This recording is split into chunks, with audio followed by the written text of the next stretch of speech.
I think 95% of marketing agencies are effectively complete scammers, right? Complete cowboys running a very bad operation that leaves their customers in a very bad spot. There's a lot of reasons for that, right? But if you look at how a marketing agency would work, what they would do, they would go spend a lot of money on outreach, paid ads, trying to acquire that customer. Then the second they've acquired that customer, almost in all cases, what they're going to do is they're going to hire some freelancer, probably from a third world country, or where they can arbitrage the cost of labor, and basically get them to do all the work. And they just then collect the difference between what they pay that freelancer, who then manages essentially a lot of their accounts and does very, very subpar work because they're poorly incentivized. And then the agency owner, whatever, just sort of sits back. Before we dive back into today's conversation, I want to share something important.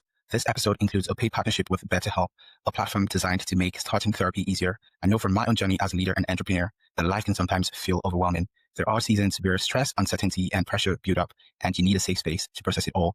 That's where therapy comes in. Therapy isn't only for people facing clinical challenges. It's a space to reflect, grow, and find better ways to manage stress, relationships, and personal goals. It takes courage to seek help, but it's also one of the smartest investments you can make in your mental and emotional well-being. That's why I'm proud to highlight BetterHelp. With BetterHelp, you simply fill out a short questionnaire and get matched with a credentialed therapist in just a couple of days. If the first match doesn't feel like the right fit, you can easily switch therapists at no extra cost until you find someone who truly connects with you. Inside the platform, you'll also find tools like journaling and group sessions on different topics that can support your growth. And with over 7,000 reviews and a 4.5 Trustpilot rating, BetterHelp is a platform you can rely on. So if you feel like you'd benefit from talking to a therapist, visit betterhelp.com/KingDames. That's betterhelp.com/KingDames to get 10% off your first month of therapy. Once again, this is a paid partnership with BetterHelp, and I encourage you to take that first step if you've been thinking about it. Sometimes the best investment you can make is in yourself.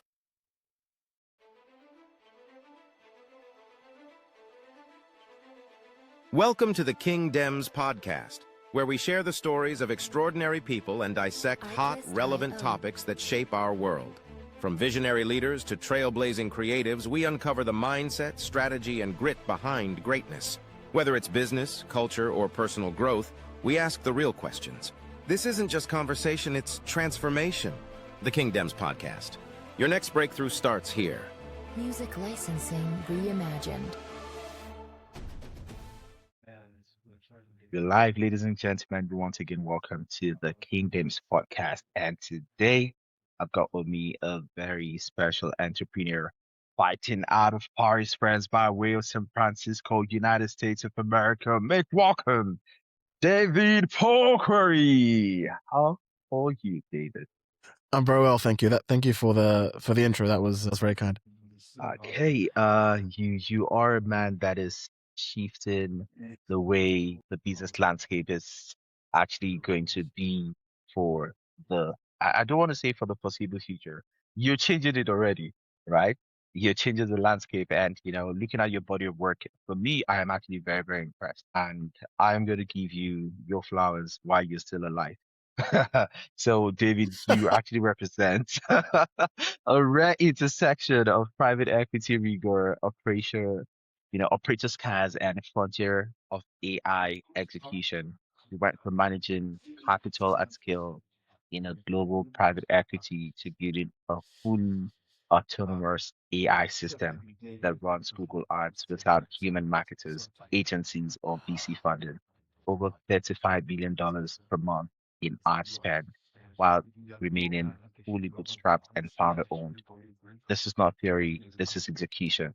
Today, we are unpacking what breaks inside most marketing systems, why agencies are failing businesses at scale, and what founders must understand about AI agents before they bet their growth on them. Ladies and gentlemen, once again, welcome David Pourquery to the King Dems podcast and Diary of a CFO. So, David, you have actually lived many lives, from being a Yep. capital allocator to being a system builder. And of course, you've actually spent years inside private equity, evaluating businesses at scale. This is a business podcast. So, what patterns have you identified repeatedly that you see that has convinced you that most companies actually get operations wrong, right? What is it that is broken before they become eventually financially broken?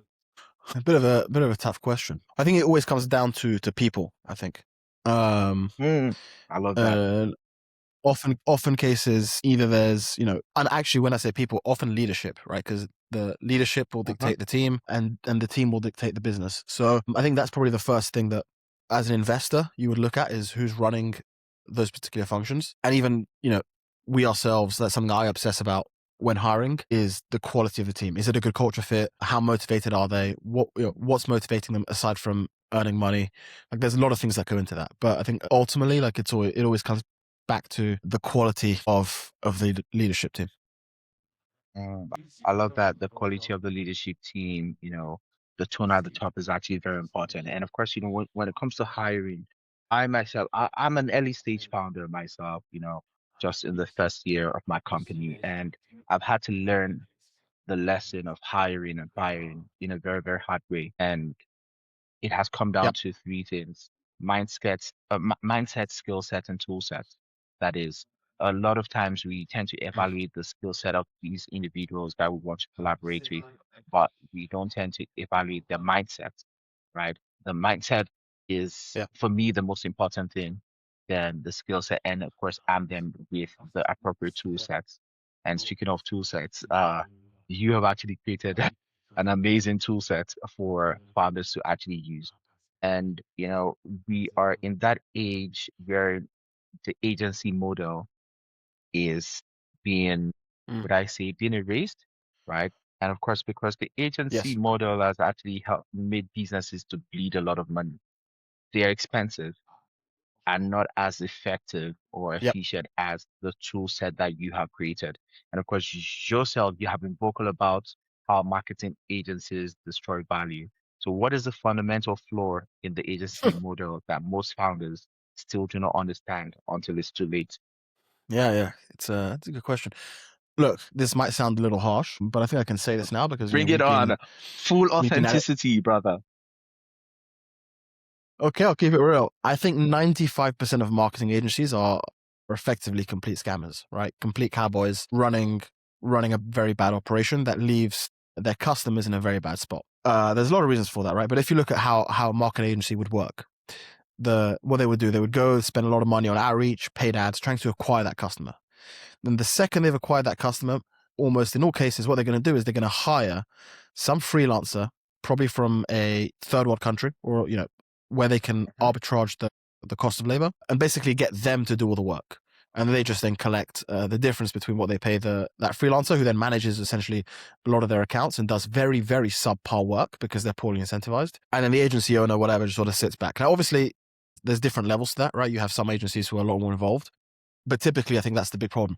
As well, the economics often leave the businesses they work with in a bad spot because they lock those businesses into long-term contracts, right? Mhm. A minimum of 3 months, minimum of 6 months. And if you break and you want to stop working with us, then you're going to have to pay an extra fee. Um, Mhm. so that already leaves things a mess. On top of that, to even start, let's say, a marketing agency, you could start one tomorrow with zero credibility, zero credentials, zero whatever. You could start one and start taking on customers tomorrow. You can make up some testimonials and just get going. There's no governing body, there's no this or that. No regulatory So yeah, I would say, authority. and look, there's a lot of exactly, exactly. So yeah, there's a lot of marketing agencies in the world, a lot more than you or I would think to exist. And I think over a long enough period of time, Groas will put a lot of them out of business, because instead of paying your marketing agency, 3-4K a month to set up your ad campaign once and do nothing, right? Literally do nothing. You can pay Groas 10% of that, and it will do everything, and it will work for you 24/7. That's because we're using autonomous AI to do it. So yeah, I think a lot of them are going to be in a lot of trouble. What we're seeing though is a lot of them are just plugging in their customer campaigns into Groas, not telling their customers anything, and then just charging them the difference. That's what we're now seeing. Wow. One of the major issues or major controversies about AI is AI versus humans, AI replacing humans. And of course, you have actually built an Yep. AI that replaces humans. So most founders actually build tools that Yes. assist humans, right? How do you feel Yep. about you building AI agents that replaces humans entirely? And of course, what problem was so severe that that augmentation was not enough? Good question. So look, Groas, so V1, which was not full autonomy, was like a recommendations tool, right? So it was something that people actually had to come in and use, and it was great, and it was there to increase people's performance. And then whilst we had that, we were like, okay, fine, look, we can actually do more. And that's when we started building for full autonomy, which is where we're at today, which is something that genuinely replaces humans. It's not something you have to use or log into or whatever. It just runs and scales your campaigns for you better than even a team of marketers can, right? That's where we're at right now. It was a lot of work to get to this point, but we're now there. Now, the reason some people say, oh, is this a bad thing? It's actually a good thing, because for the reasons I was saying earlier, 95% of the industry is filled with scammers. We know this, by the way, because our biggest customer segment is people who fire their agencies and then move everything to Grass. Okay. During that process, we get to see what the hell these agencies did to these poor customers. And it's a complete shit show. Nightmare. And I'm like, this is insane. Like my grandmother, who's 90 years old, God bless her, she could do a better job at running these campaigns than some of these agencies have done, right? Like it's insanity, some of the stuff we've seen. And these agencies will charge them 5, 10K, 15K a month for this. So I think overall, it's probably a benefit to business and to humanity, I would say. Whoa. So fully autonomous AI versus AI powered marketing. So there's actually like a lot of noise out there around AI marketing tools. There's Yeah, a lot of exactly. garbage, and we live in a world of imperfect information. I studied economics for my first degree, and when we we're being taught about the different types of markets, you have the perfect markets, you have imperfect markets. In the perfect markets, there's perfect information.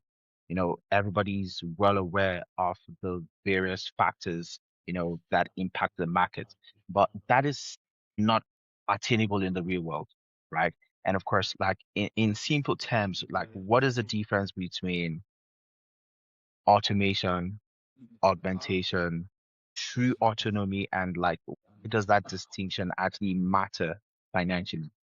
Yeah, because look, that's what we started off with, right? It's just like, okay, Groas was pulling in lots of data and giving insights and saying, okay, maybe you should do this, you should add this keyword, remove this keyword. We also did a whole bunch of stuff around dynamic landing pages, which massively increased conversions. We were doing all this cool stuff. But what we noticed was that people are like, this is great, but can it not just do it for me? And that's when we're like, okay, there's something here. And that's when we took it to the next level. Now, as far as I'm aware, currently, right, we are recording this in February 2026. As far as I'm aware, there is nobody even remotely close to Groas when it comes to full autonomy on Google Ads campaigns. No one. There's a plenty of, AI recommendation tools, all of these other bullshit softwares. We don't care. We don't compete in that realm. Our competition is humans, teams of humans. That's who we benchmark ourselves against. We don't look at, there's WordStream, Optimizer, all of these are great tools. God bless them, all the best. We don't compete there. We are like, our number one metric is how much better are we than humans at managing and scaling Google Ads campaigns. And I tell this to my engineering team every single day. If people are logging into Groas and actually using it, then we are failing at our job. That's not how it should work. They should connect the campaign once, sit back, and then just wait for the cash register to ring. That's really our business model. Wow, interesting. You speak very passionately about scaling. So, but then you've actually scaled to $35 billion Yep. monthly ad spend without investors. So, Yep. scaling that big, right, with zero VC, zero private equity, and this is full ownership. What systems thinking mistake forces founders to believe that external capital is required, even when it's often not required? Good question. I'm very lucky that I used to work in the investment industry, right? So I worked in private equity, but even before that, I actually worked in a couple of venture capital firms, right? First time as an intern, next time as like a junior analyst. So I know and understand that world very well. I have very close friends of mine, personal friends who are VCs full time. So I know that world super well. And I think it's a very dangerous thing to do, to go and raise money. I think most companies Absolutely. should absolutely know some. Yes, I agree. I think unless you're doing Elon level cool shit, right, where you're trying to put rockets into space and you need $100 million up front just to get the infra for that, okay, you need money. Go raise funding. But I would say if you're doing some software company, whatever, you should try and do your best to bootstrap that. And if you need to raise money, like look into alternative sources. But The VC game is mostly rigged. It's a very tough thing to do. I think it puts you more at risk than less at risk, in my opinion, because what most founders don't get is the second you do that deal with the devil, you're now committed to growing 20% month on month, 10% month on month, whatever it is. If you don't hit those targets, you will not be able to raise more money. Okay. And then what happens is you now have a structurally unprofitable business that is burning cash every month because you're investing in growth. You're not growing fast enough, so no one wants to invest in you. And therefore, you close down for business. Even though you may have had a perfectly good product, a perfectly good team, all of that, you're basically a little screwed. So, yeah, my thoughts on VC is I was very stubborn from the very start of Grass. And we get approached, by the way, by VCs 24/7. I get probably one a day email me or connect with me on LinkedIn, and I tell them to basically go look elsewhere. So I've been very stubborn about trying to keep 100% ownership.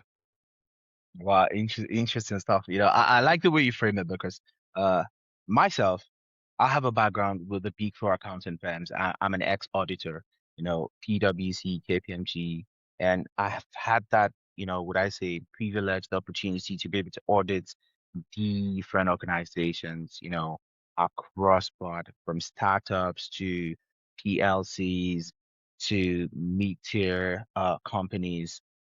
And I see the same thing. That leverage forces founders to make mistakes, unforced errors basically, right? And like you rightly said, it's Yeah. like dining with the devil. You get it, and then you're being forced. Yeah. I've had a VC on this podcast before, and he said something about like what makes a company interesting to them is double-digit profits.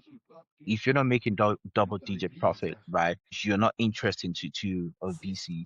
And yeah, we understand they're in the business of, growth, but it's not the natural flow for every type of business. Take Uber, for example. Uber was not profitable in the first couple of years, right? They had to get that structure properly. Some companies have to iterate over time, right? And of course, when you're not in an industry that has ethical concerns versus profit concerns, or what do? You're stuck in a dilemma. Right. So Mm. I really want for you Yeah. to, would I say, expand on the dangers of having that VC money too early, especially too early. At some point, if you want to scale up, you have maybe very big expansion plans, it might make sense. But for me, my philosophy is having that VC money too early is a very, very big danger. I don't know what you would like to expand on in that regard.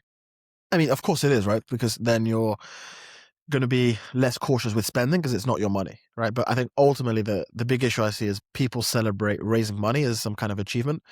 Like you've just sold a percentage of your company at a discount for no reason. Right? Let's be clear, you've done nothing. And then they parade on social media. We raised that 20, 30 mil valuation. That's a nonsense valuation, right? I could sell 0.01% of Groas for let's say a K, and now I'm worth $1 billion. Like, what are we doing here? So I think a lot of people don't seem to understand that. They seem to think that valuation actually means something in the real world. The only thing that matters, in my opinion, is what are your customers saying about your product. That's like the best predictor of success long term. Is are people really enjoying what you're building? How's your retention? Like that's something I obsess about. Is are we retaining customers well enough? And if someone ever churns, like I will lose sleep over it. It really pisses me off.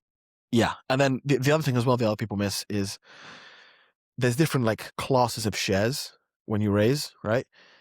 Yeah, And exactly. VCs have to get paid out first. So there's so many cases Preference where share. you'll see an exit of $100 million. Exactly, yeah. And the founder leaves with maybe a couple mil at best.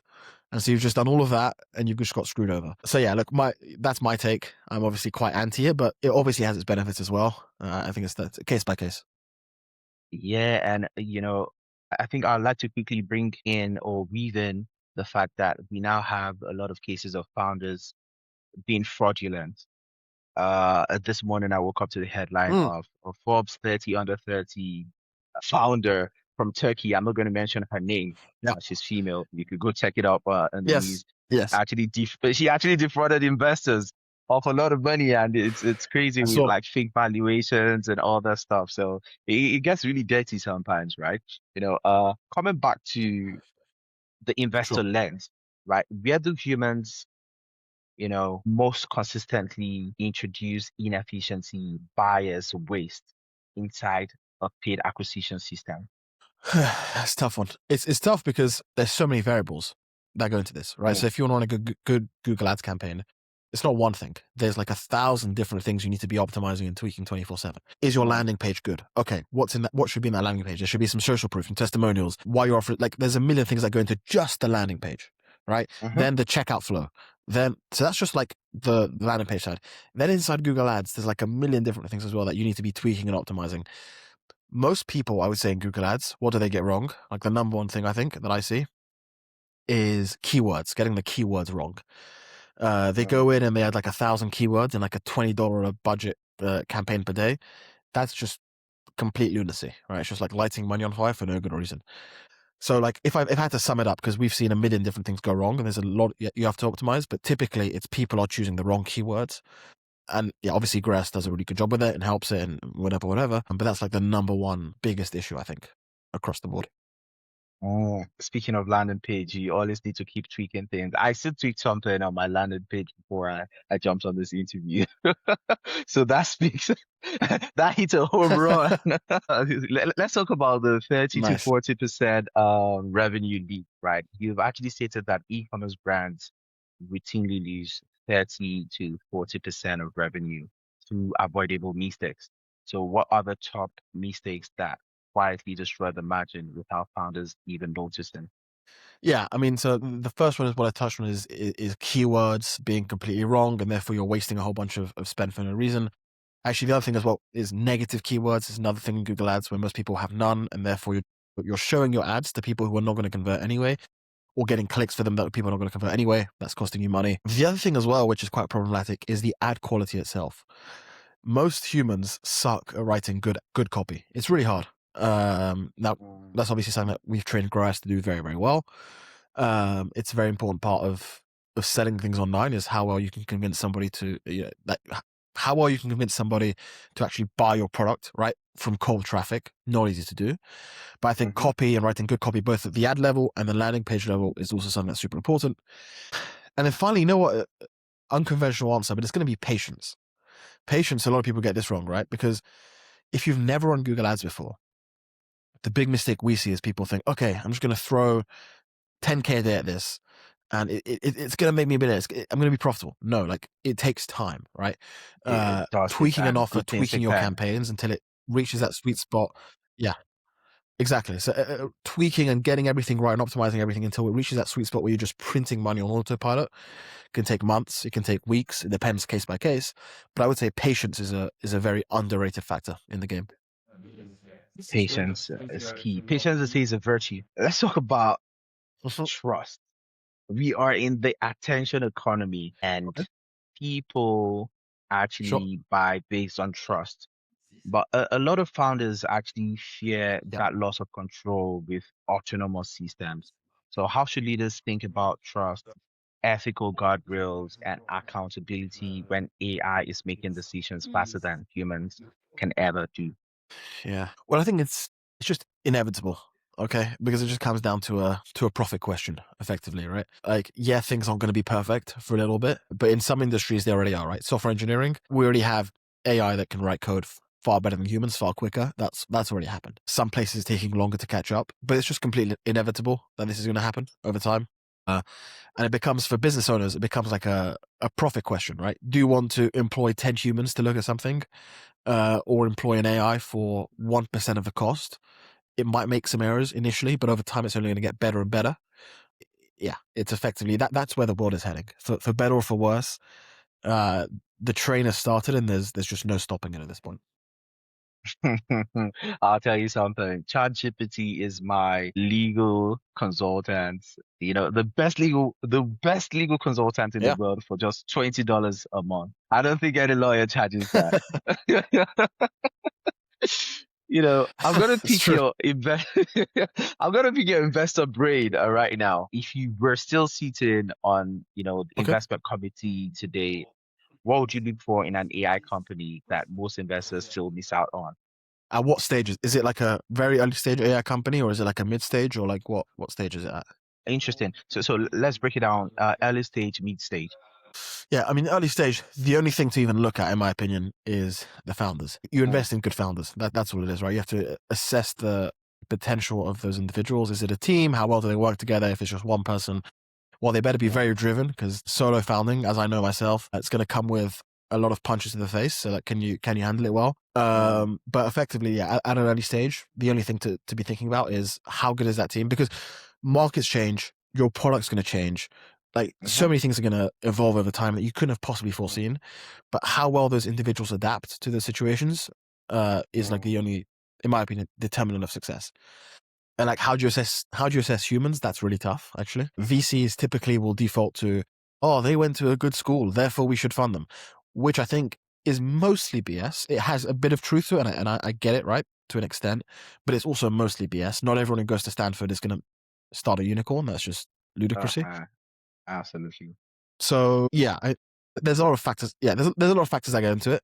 But effectively, at the earlier stages, you're just looking at the founding team, maybe the motivations, like why they're doing what they want to do. If they're doing it just for money, by the way, I don't think that's actually a bad answer. That's fine, right? If you're money hungry, maybe you're going to work harder than someone who isn't, right? And someone who's just like, I want to make the world a better place, which is also mostly BS. A lot of people will say the world a better place. It's just some nonsense, in my opinion. So yeah, look into the motivations. How well do they know the problem they're tackling? In my opinion, is like one thing I'll look at is like, you're doing this, but why? Like, what attracted you to try to do this particular thing? How well do you know the space? In my case, I knew Google Ads very well from running e-com stores over the years, and I knew that there was a lot that was broken. I wanted to do it better myself, so that's where it came from, right? So Google Ads was like a pretty natural thing for me to try tackle. But if somebody has worked in chemical engineering their entire life and then tomorrow wants to start an AI for law firms, I'm going to ask them like why. They need some good reasons. I actually very, very much agree with you. They say experience is the best teacher. It's always good to be armed with that experience. And by the way, people call me AI because my government name is AI, Ademola Isimeme. That is my name. So I don't know what my parents saw 33 years ago. They must have seen something other people did not see, right? But I look at it, I have always thought like somebody who's prompting, even right from my days of the big four accounting firms. Now the LLMs are popular and it feels Yeah. like, oh, AI is the next big thing. But we've actually been using AI for a long time. Like we've actually been thinking in this way. So basically, AI is just a multiplier. It accelerates the way in which you think. And for me, I feel like the people who are brilliant, efficient will only become more efficient. And the people who are, the other side would also, because basically AI is just a multiplier. It either multiplies your intelligence or multiplies your foolishness.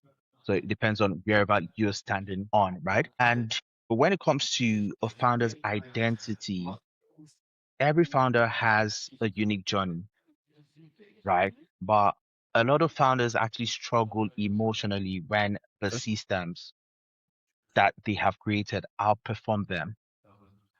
So, what is that mindset shift that is required to move from being the smartest person in the room to just being the architect of intelligence?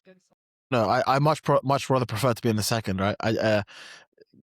And architecting that. It's not in being in the But trenches 24/7, doing things it you should be requires a hiring people out mindset for. shift, brother. Doesn't make you smart. It does, but yes. Also, I think you need money as well to do that. And it's also hard to do because hiring is really hard. But yeah, I mean, I still myself, for example, will do a lot of sales calls with, important customers that we possibly on board.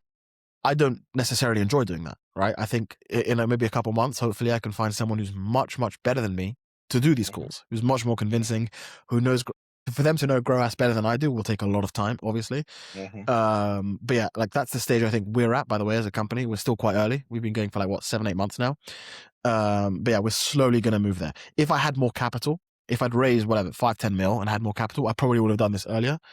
But yeah, it's essential to do. It's absolutely essential. Otherwise, you don't have a business. You just have a job with lots of different customers, lots of different bosses you have to answer to, and you don't have a business. So you need to, in my opinion, do that, get to that ASAP. That's what a business really is. I love that. So before I let you go, I'm going to put you through the rapid fire questions. But before the fire questions, I remembered something you told me, the Okay. first time we did get to meet. You told me about how Groas is just growing on the search engine. So I'd like for you to expand on it. Like Groas is just growing like wildfire right now on the search engine. I think probably on YouTube or like Google, the Google search engine. Oh, right. Yes. So look, I mean, for context, one thing I haven't mentioned is we still, Groas, we haven't done any marketing so far. We haven't run any paid ads. We haven't really done any cold outreach. We have done nothing so far. All of our signups, all of them come from 85% of our signups come from LLMs referring Wow. Groas as the best solution. So someone will type into ChatGPT, hey, how do I optimize my Google ads? And then ChatGPT will say, you should use Groas. And then people will sign up. So that's Whoa. that's 85% of our signups, which is great. That's fully organic. We do nothing for that. The other 15% is existing customers telling other customers, telling other their friends, their whatever, hey, look, we're using Grass, it's great, you should sign up. The reason this is it's tough, right? We're in a difficult position because I want that number to be higher, right? It should be higher than 15% of people saying, hey, the reason they don't, and I know this, I've been told this, is I've asked some of our customers, hey, could you give us some testimonials? And they refuse. And do you know why they refuse? Because they don't want their competitors to know they're using Grass. Or the agencies I don't saw want that on your their website. customers to know they're using Grass. They're like,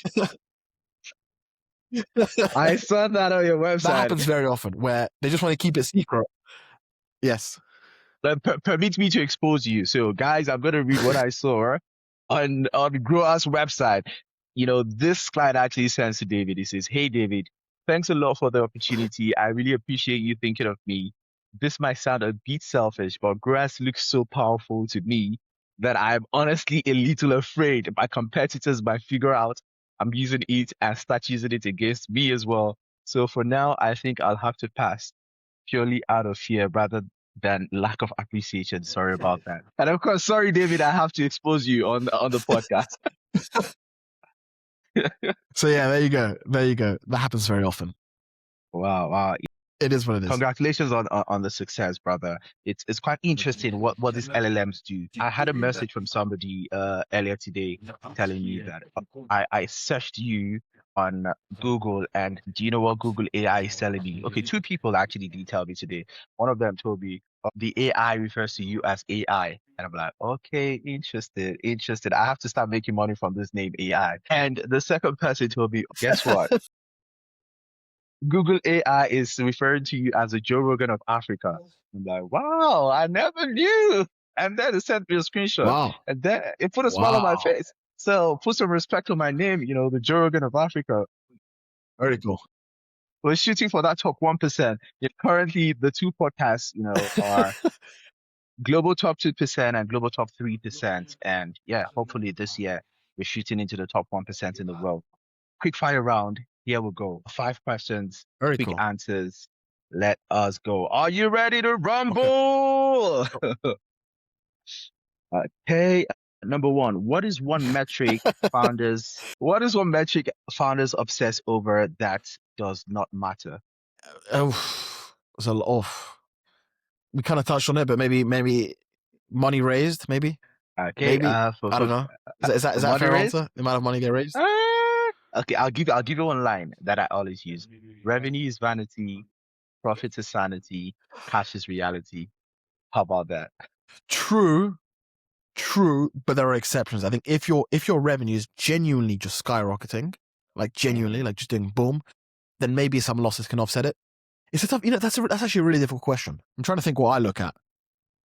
Okay, how about this? Social media followers is my answer. Yeah. God bless you. I love that. Bro, I'm going to tell you something. I know somebody who has like over 10,000 followers on LinkedIn, and this girl has never made a dime. Mm. The next Wow. question on the rapid fire will be, what is one metric founders ignore that decides survival? Easy. Churn, number 1. Okay. Yeah, back to the story I was telling you, right? I don't have many followers on LinkedIn, but I get a lot of inbound Yeah. saying, "Oh, I want to be on your podcast, and guys pay me to talk to me." from LinkedIn, from socials, Yeah. right? Yeah. I don't have many followers. Instagram, I probably have like 5,000 followers, right? So there are people who have 100K plus followers, but they don't make a dime off these people. So I very much agree with you that that Sure. metric is a vanity metric. What is the biggest lie sold about AI in marketing? Oof, that's tough. Biggest lie about AI.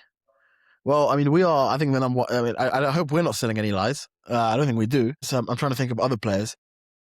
Guys, go to Groas AI to check if there are any lies. It's tough. I don't know. Truthfully, I don't really look at what other companies like.